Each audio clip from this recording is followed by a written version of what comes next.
Welcome to another episode of Tibalt's Apprentice, Luck of the Draw.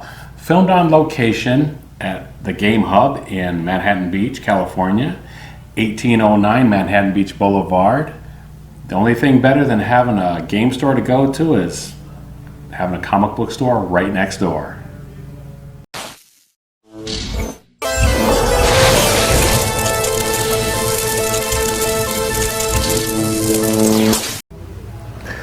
Welcome to Tibalt's Apprentice, Luck of the Draw. I am again joined by Max. How's it going? Going very well. Glad to have you back. Glad to be back. Thank you so much. It's been a while, but I understand you have another great deck to talk about. Yeah, it's a pretty fun value deck. It's not the usual colors that I play. It's actually Bant, which is green, white, and blue. But, okay. This one's super fun, and I've had a lot of fun games with it. All right. So if you see any cards that you like and want to buy them, of course, I'm always going to encourage you to go to your local game store to buy them.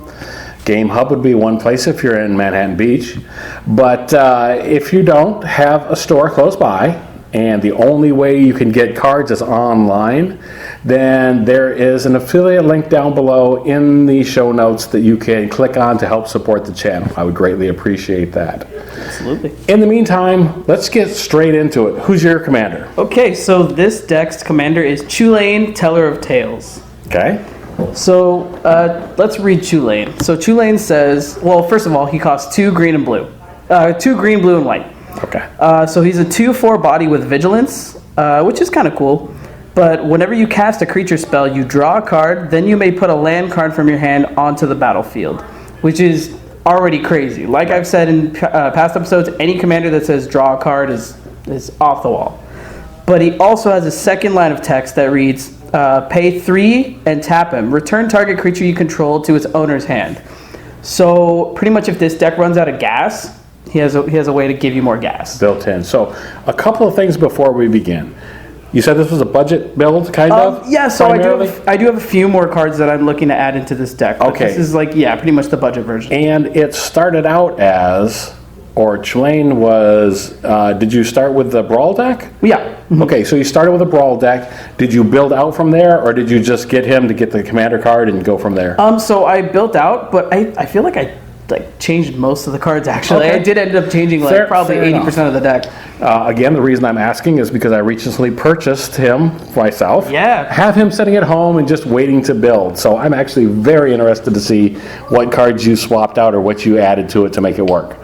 Yeah, so it's a pretty fun one. So before I get into what's actually in the deck, 2 cards that you're going to want to put in this deck, most likely, if you built it similarly to how I did.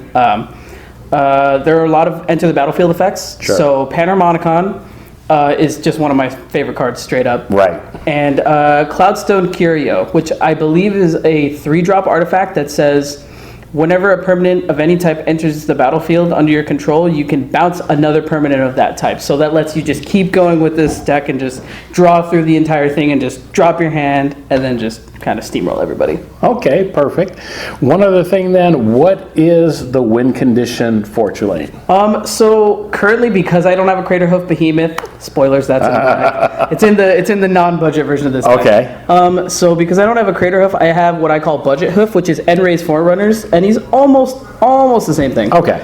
So he costs 5 green, just like Crater Hoof. Mm-hmm. He's a 7/7 body with Vigilance, Trample, and Haste, which is already insane. But so when he enters the battlefield, your other creatures get +2/+2 Vigilance and Trample for the turn. Nice. So if you're able to bounce him once or twice, your entire team is enormous and trample-y. Nice. Okay. So I didn't mean to cut you off or jump right to the end, but I was curious as to what that. So you're basically building up everything to cast that card, or do you have things to get you there also? Well, so I have things that get me there also. It's like I have off to the side here. I have Cathar's Crusade, which says whenever a creature enters the battlefield under your control, put a +1/+1 counter on your team. Okay. Which is a really cool card in this deck because you're bouncing things so much and you're playing so many creatures. So even if you have a bunch of tokens, it doesn't matter; they get huge. Right. And I also have Kiora Behemoth Beckoner for 2 reasons. 1, card draw. Sure. Duh. And 2, for her -1, so you get to untap target permanent. So because Chulane says you have to tap him, pay 3. Kiora says -1, okay, untap it, do it again, keep going. Right. And I'm a big fan of that. I'm a big fan of value. I'm a big fan of that. Nice. Okay, so what are some other cards that make it work? So this deck is split into two main categories, things that blink and then things that like to be blinked. So Enray's Forerunners is under that category, so I guess we can go into that for a little bit. Besides him, we have Eternal Witness, because people are going to board wipe you. They're going to see this deck and be like, get whatever is on the board off the board immediately. Quick, before he gets any more value out of it. Exactly. Wipe the board. So Okay. Ewit comes in, grabs whatever you got wiped. Even if it's not a creature, it just says, when it enters the battlefield, return a target card from your graveyard to your hand. Target card. Okay. Super, Doesn't super matter. relevant. The fact that it says target card and not like non-creature or whatever is super relevant in this deck. And you're blinking it, you're playing it over and over again. It's super cool. Cloud Blazer. So Cloud Blazer is three white and blue, and when it comes in, you gain 2 life and draw 2 cards. Like I said, redundancy is super important in Commander. I'm coming to find out more and more, especially card draw. So Cloud Blazer comes in, draws you cards, you blink it or replay it, do it again, draw more cards. It's super cool. And the life gain is just, that's cool too. It's gravy. Yeah, it's gravy on the potatoes. So we have Frilled Mystic, which may or may not end up staying in the deck. It's cool. It's a counterspell in the form of a creature. It's green, green, blue, blue for a 3/2 with flash that when it enters the battlefield, you may counter target spell. With Panharmonicon, that's also kind of interesting because I think you can counter 2 things down the stack if you don't want to just counter 1. So that's super awesome. Mole Drifter. We all know and love Mole Drifter. When it comes in, you draw 2 cards. You almost never pay the 5. You pretty much just evoke it all the time. Right. Azor the Lawbringer. So when it comes in, your opponents can't cast instants or sorceries during their own turn, which is a weird way to word things, but it's kind of cool. I mean, I guess, so they can't like ramp or whatever. Right. Most ramp spells are sorceries, I believe, so, that's cool. So we have Tatyova. This one's in Russian, I believe, so what it roughly translates to is whenever a land enters the battlefield under your control, you draw 1 card and gain 1 life. So again, because your commander's telling you to drop lands, Right. You draw more cards and you just keep going. More chances to go for that. Again. Okay. So a lot of this deck is drawing for the Enray's Forerunners. It's really, really trying to get there. Okay. Just draw the big boys and just win. So Progenitor Mimic is also in this deck. So you can have it enter as a copy of any creature on the battlefield, but the bonus is that every upkeep you make another copy of that creature. So if you're copying something like Enray's Forerunners, you just end up with copies and copies of that, and it's super dope. And Avengers Zendikar, again, it'd be another copy target for Progenitor Mimic, because when it comes in, you make plant tokens. You make 0/1 plant tokens equal to the amount of lands that you control. And it has landfall, so whenever a land comes in, all your plants get +1/+1 counters. Again, Chulane's ability to get you another land into play that turn also makes a big difference. Sure. Makes your board enormous. So we also have a Beast Whisperer. So whenever you cast a creature spell, again, draw a card. A lot of these cards say draw cards, and that's what you want.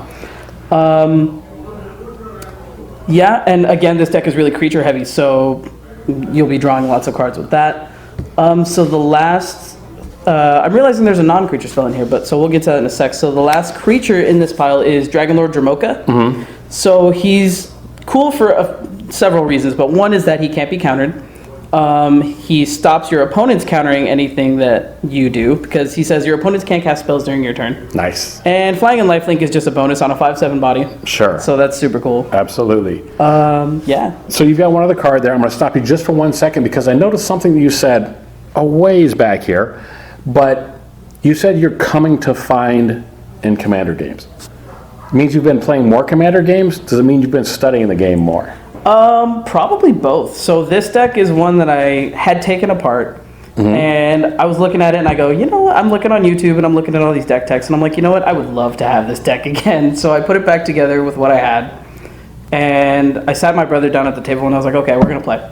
So he played his kind of deck that has been put together, his Amanatu deck, and I put this one together and I went, okay, let's see how it works. And it turns out that this deck loves value and it loves drawing cards. Okay, fair enough. I just wondered because one of the things that I've made it my mission since starting the channel and so on, just even before that though, I've been trying to focus more on playing the deck better, on playing my triggers, playing my phases, doing all of those things. Right. And it's one of the things that I want to do here is I want to create value for those that are new to the game, maybe learning the game for the first time, or already have been playing for a long time.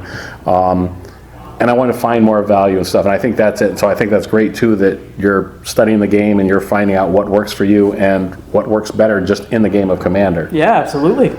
Continue. I didn't mean to interrupt. No. That's perfectly fine. Actually, I'm pretty much just finishing up my judge stuff, so I'm doing my best to study the game more and learn all the nuances as best as I can. So the last card in this pile, which actually probably shouldn't have been in this pile, but it's okay, is Overwhelming Stampede, which is again another Crater Hoof-esque effect.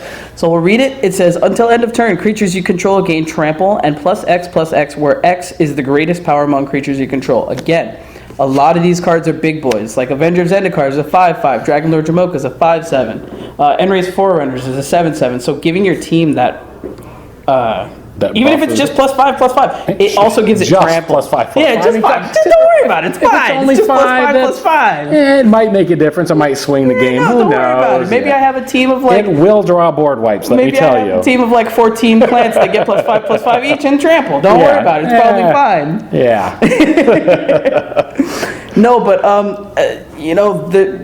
this deck is very, I'm realizing, blue in drawing cards, and then green in making things huge and just pushing through for the win. Okay. I didn't even mean to build it like that, but I guess now that I'm looking Just at the all way the it worked cards, out. Well, it's yeah. value. It's value in what works together, and I think the more you build decks, the more you put things together, you're going to find certain sub themes or certain through lines that go through there that just work together. Yeah. There's going to be certain building blocks that are always going to fit together in such a way that it makes a value engine and that makes something that's worth playing. So. Absolutely, and especially with a deck like this, with a commander that says draw cards and keep going and put down lands, if nobody can stop you, you're just going to steamroll the game very, very quickly. Like I'd say probably turn 4. Wow. Nice. Like this deck, I didn't include it in this deck tech, but there's a lot of ramp in this deck.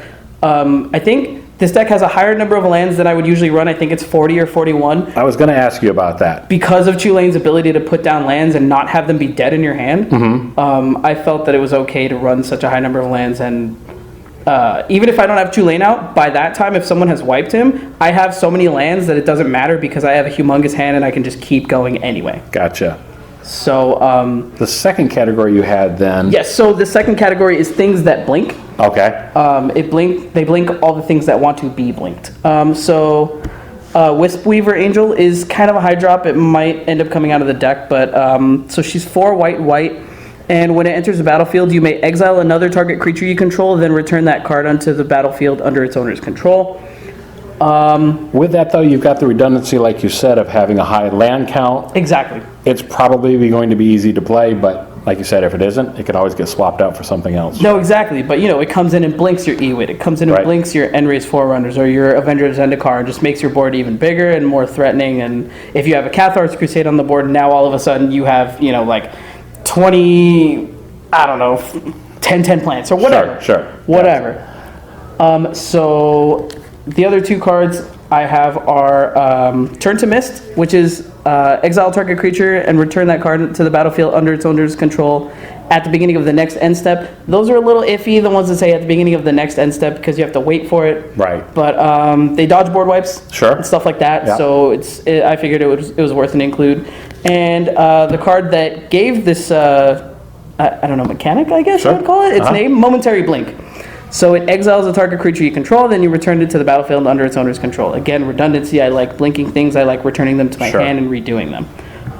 So in the same vein, I have an Aviary mechanic, which when it comes in returns another permanent you control to its owner's hand. So it doesn't necessarily have to be a creature, although in this deck it's probably going to be a creature, sure. Brago, King Eternal, which in itself I think is a tier 1 or tier 0 commander. He's so good. Right. So whenever he deals combat damage to a player, exile any number of target non-land permanents you control, and then return those to the battlefield under their owner's control. So that means your rocks. Sure. That means your creatures, your, whatever happens to be tapped. That means your planeswalkers, which I know you're not a fan of, but if they happen to get low on loyalty, you blink your walkers. Sure.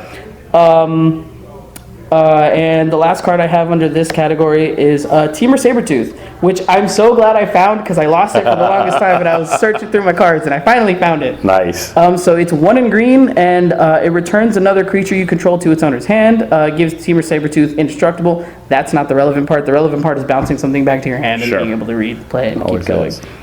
Yeah. So that's one of the things that for every commander deck to be effective, it's almost like you have to nail down those 3 or 4 core concepts and build redundancy into it to do that over and over again if it's going to be effective. This is what I've found playing, and I have specifically started to refocus on all of my commander decks. Now you tear them apart, you build and stuff like that. Yeah, I tend to. I'm lazy and buy them. So I buy them or I assemble them, you know what I mean? I start with a pre-con and then swap out. I mean, I tend to get the pre-cons when they come out, but I like to build from scratch too sometimes. But for me, I've realized that I need to go back and focus on my win conditions and start building redundancy into them. I've realized that get to that exactly what am I going to do to make this commander the most effective commander that I can. Right. I talked a little bit about that with the Freya Elise. Going back a few episodes, we talked about also the curses that were in the deck for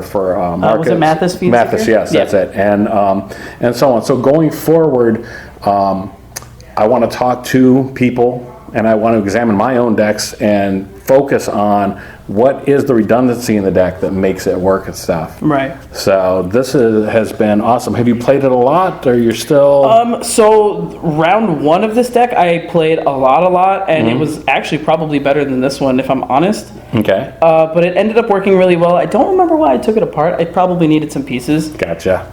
So round 2, this deck is still working very well. Mm-hmm. It's really fast. Really effective, really fun. So that starts to get into something that I talked about in the lab report, which I think I ran at the beginning of this episode.